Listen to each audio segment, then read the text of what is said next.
Hello everyone, railway की बात में आप सभी का स्वागत है।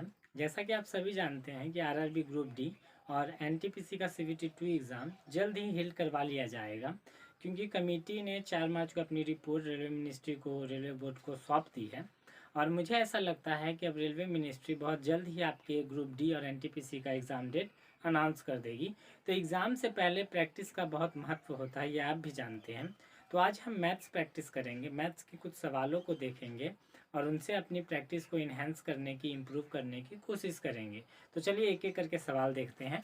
पहला सवाल आप बोर्ड पर देख रहे हैं। सवाल कह रहा है कि एक बहुभुज में प्रत्येक बाह्य कोण 72 डिग्री का है। प्रत्येक बाह्य कोण 72 डिग्री का है, तो भुजाओं की संख्या ज्ञात करें। तो जब आप बहुभुज चैप्टर पढ़े हैं तो पॉलीगन में आपने देखा है कि बहुभुज के अंतः कोणों का योग, बाह्य कोणों का योग, भुजाओं की संख्या, ये सब आप पढ़े होंगे। तो यहाँ भुजाओं की संख्या आपसे पूछ रहा है, यानी कि एन आपसे पूछ रहा है। तो भुजाओं की संख्या की बात करें तो 360 बाई थीटा हो जाएगा, 360 डिग्री बाई थीटा। तो 360 बटा 72 यदि हम लिखें तो जब इसे हम कैंसिल आउट करेंगे तो 36 एकम 36, 36 दूनी 72 और 2 पचे 10।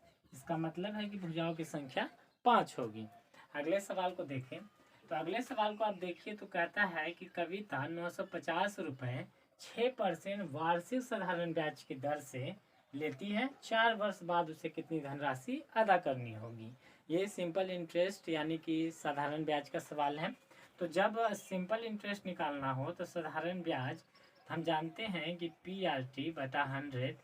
तो यहाँ प्रिंसिपल आपका 950 रुपया, मूलधन 6% की दर से 4 वर्ष के लिए साधारण ब्याज क्या होगा इसका ये हम देख लेते हैं। तो 0 से 0 कैंसिल हो गया, 5 से 5 दूनी 10, 19 पचे 95, 2 दूनी 4। यहाँ 19 गुना 6 दूनी 12 होगा। तो जब आप इसको मल्टीप्लाई करिएगा तो सिंपल इंटरेस्ट हमारा निकल कर आ जाएगा 9 दूनी 18, 2 9, 9 दो 11, 1 12, 2 हाथ में लगा 1, एक एक में 1 और 2, 228 रुपया हमारा साधारण ब्याज हो जाएगा। लेकिन चूंकि हमें साधारण ब्याज के साथ साथ मूलधन को ऐड करते हुए उसे अमाउंट हमें पे करना है, तो अमाउंट की बात करें तो प्रिंसिपल प्लस SI हो जाता है।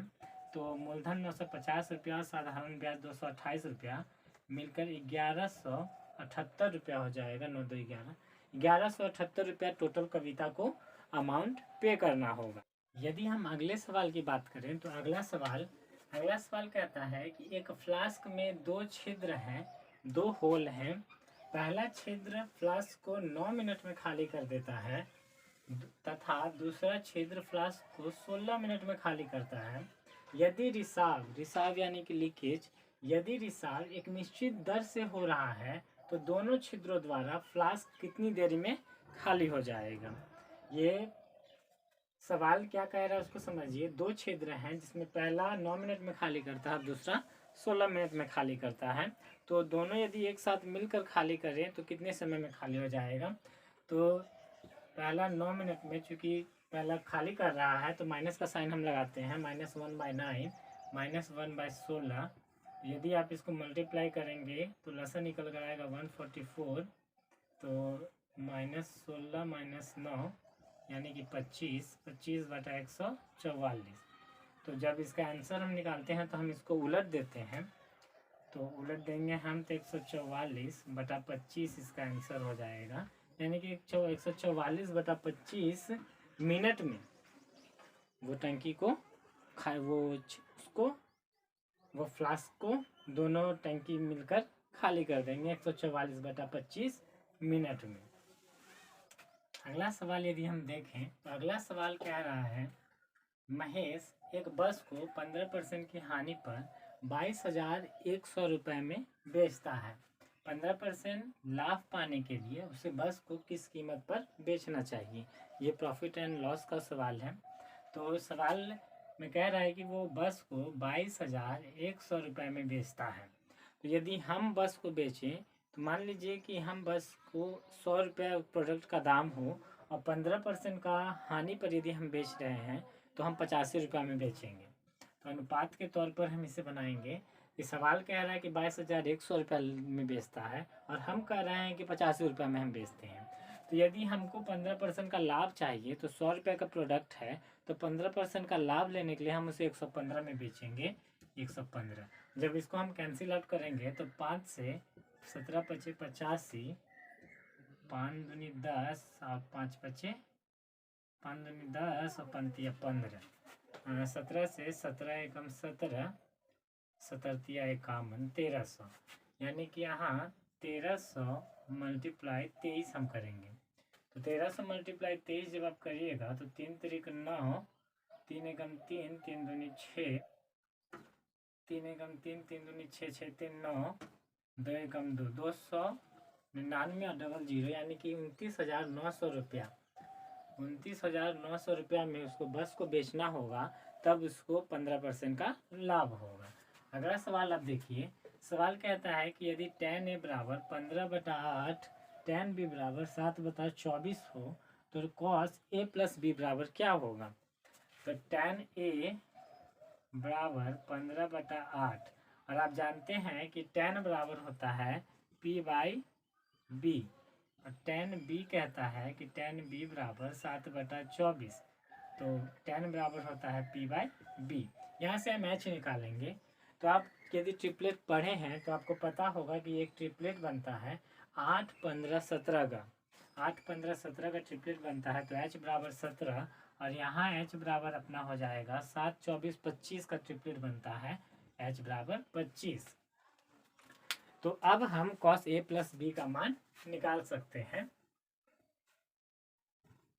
यदि cos a प्लस b यदि हमें निकालना हो तो यहाँ से हम cos a प्लस b, तो cos a प्लस b बराबर होता है cos a into cos b minus sin a into sin b। तो a में हम a वाला भरेंगे, b में p वाला भरेंगे। तो cos की बात की जाए तो cos बराबर होता है b/h, और sin बराबर होता है p/h। इसी को ध्यान में रखेंगे हम। तो cos b/h, तो cos a में हम देखेंगे कि b क्या है, b है 8, h है 17, यानी कि 8/17 मल्टीप्लाई cos b, यानी कि b में देखेंगे हम तो b/h देखना है तो 24/25, 24/25 माइनस यहाँ p/h देखना है तो a में यदि हम देखें p तो 15/17 मल्टीप्लाई p/h देखना है b में तो 7/25, 7/25। इस तरीके से हम इसका हल करेंगे। आगे यदि हम चलें तो इसका हम भिन्न का घटाव निकाल सकते हैं, आप सभी निकाल सकते हैं। तो 24 8 हो जाएगा, 8 चौक 32 का 2, हाथ में लगा 3, 8 दूनी 16, 3 19, 192, और 15 7 105। जब इसको हम घटाएंगे तो हमारा आंसर आ जाएगा 7 8 87 बटा, इसको आप मल्टीप्लाई करेंगे, सॉरी यहाँ माइनस लिख दिया मैंने, यहाँ मल्टीप्लाई होगा क्योंकि लसन निकलेगा यहाँ मल्टीप्लाई करके ही। तो 7 5 35 के 5, फिर 5 7 दूनी 14, 14 5 19 के 9, हाथ में लगा 7 5 35 के 5, हाथ में लगा 3, 5 7 दूनी 14, 19, 19 और 3 22, 22 का 2, हाथ में लगा 2 और 2 2 4, 425, यानी कि 87/425 हमारा आंसर होगा। अगले सवाल को देखते हैं। अगला सवाल कह रहा है कि साइन x बराबर 4/5 हो तो सेक स्क्वायर x माइनस 1 बराबर क्या होगा।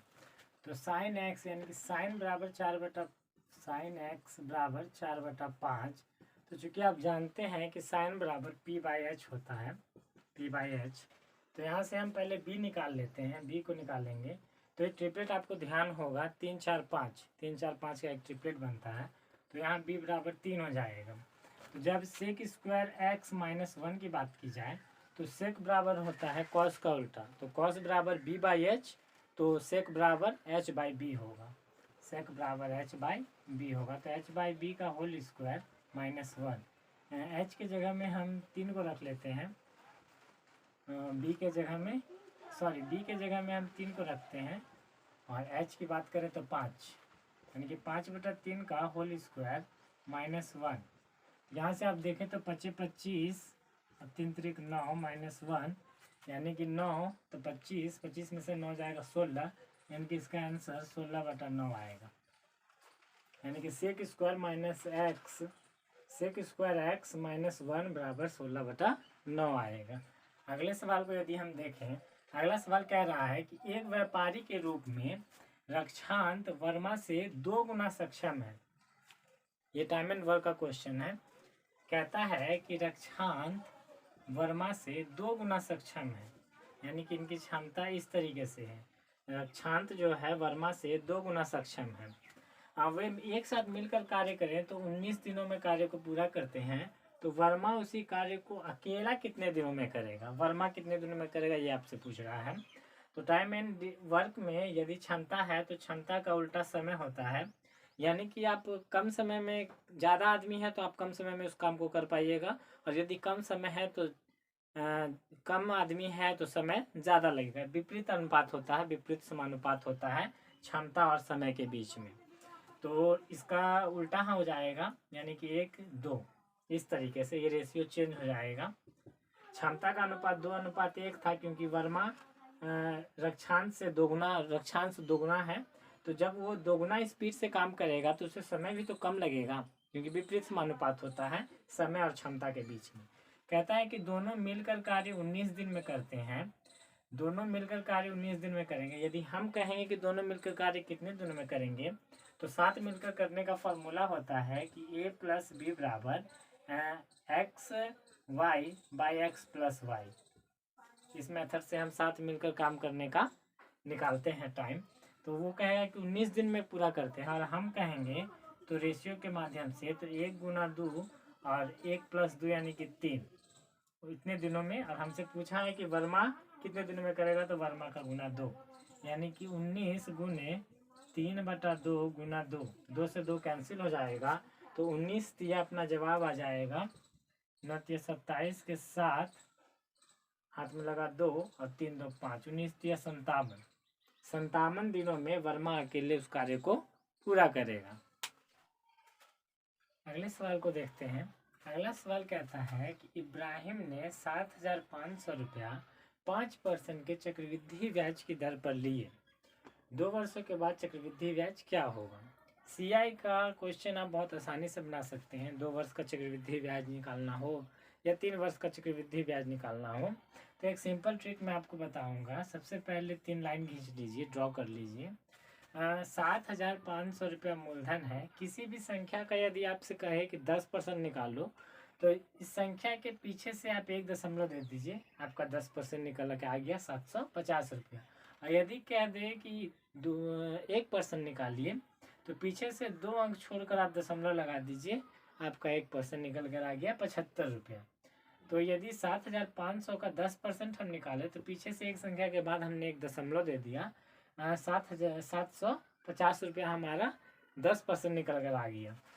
तो यदि 5% की बात हम करें, तो 5% 750 में 2 का भागा देंगे तो आ जाएगा हमारा 2 तिया 6, 375 रुपया।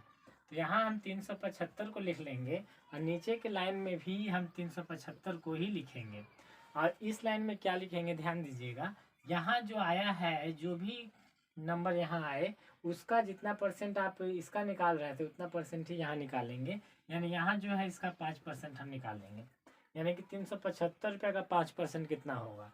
तो 10% आप देखेंगे तो 37.5 हो जाएगा। एक संख्या के बाद जब हम दशमलव देंगे तो 5% की बात करें तो 5% आ जाएगा 18 दूनी 36, 50 75, 18.75, इतना हमारा 5% निकल कर आ जाएगा। अब सभी को जोड़ देंगे तो हमारा चक्रवृद्धि ब्याज निकल के आ जाएगा। 5 में 10 का 0 हाथ में लगा 1, 7 से 14 1 15, 5 हाथ में लगा 1 3 3 6 1 7, 750 और 18.75 को ऐड करिएगा तो हो जाएगा 8 6 7, 768.75 रुपया हमारा चक्रवृद्धि ब्याज निकल कर आ गया। बहुत आसानी से इस ट्रिक के साथ आप जितना भी बड़ा डिजिट का नंबर रहे उसका आप आसानी से 2 वर्ष का चक्रवृद्धि ब्याज, 3 वर्ष का चक्रवृद्धि ब्याज निकाल सकते हैं। अगले सवाल को देखते हैं। अगला सवाल कह रहा है कि आरोही क्रम में कौन सा है, इसमें इन चारों में से आरोही क्रम में कौन सा है। आरोही क्रम और अवरोही क्रम, इन दोनों में बहुत कन्फ्यूजन होता है कि आरोही कह रहा है तो बड़ा से छोटा चुनना है, आरोही कह रहा है तो बड़ा से छोटा चुनना है या छोटा से बड़ा चुनना है। इसमें तो अब आपको ध्यान होगा कि आरोही, आप आज की 2 मूवी देखे होंगे तो उसमें श्रद्धा कपूर का नाम आरोही जयकर रहता है, आरोही रहता है। तो वहाँ से आप इस कॉन्सेप्ट को रिलेट करके बहुत आसानी से आरोही क्रम को समझ सकते हैं कि उस फिल्म में श्रद्धा कपूर जिनका नाम आरोही रहता है वो छोटे स्तर से एक बड़ी स्टार बनती है। इसका मतलब है कि आरोही क्रम की बात करें तो हम छोटा से बड़ा जाएंगे, छोटा से बड़ा, जैसे श्रद्धा कपूर जी इसमें छोटा से बड़ा स्टार बन जाती हैं। और अब अवरोही की बात हो गई तो अवरोही में क्या होगा, बड़ा से छोटा हो जाएगा। इन ट्रिक से, इस कॉन्सेप्ट से आप आरोही क्रम को आसानी से समझ सकते हैं। तो यदि आरोही क्रम की बात यहाँ कर रहा है मतलब है कि छोटा से बड़ा हमको जानना है। तो छोटा से बड़ा आप कैसे निकालते हैं, देखिए क्या क्या है, 2/3, 5/6 और 3/4। तो हम क्रॉस मल्टीप्लिकेशन करके छोटा बड़ा निकालते हैं। इन दोनों में क्रॉस करेंगे तो ये 6 दूनी 12 और 3×5 15, इसका मतलब ये बड़ा है इन दोनों में। अब इन दोनों में निकालेंगे तो आप देख सकते हैं कि 4 दूनी 8 और 3 त्रिक 9, यानी कि ये बड़ा है, यानी कि इन सभी में छोटा 2/3 है।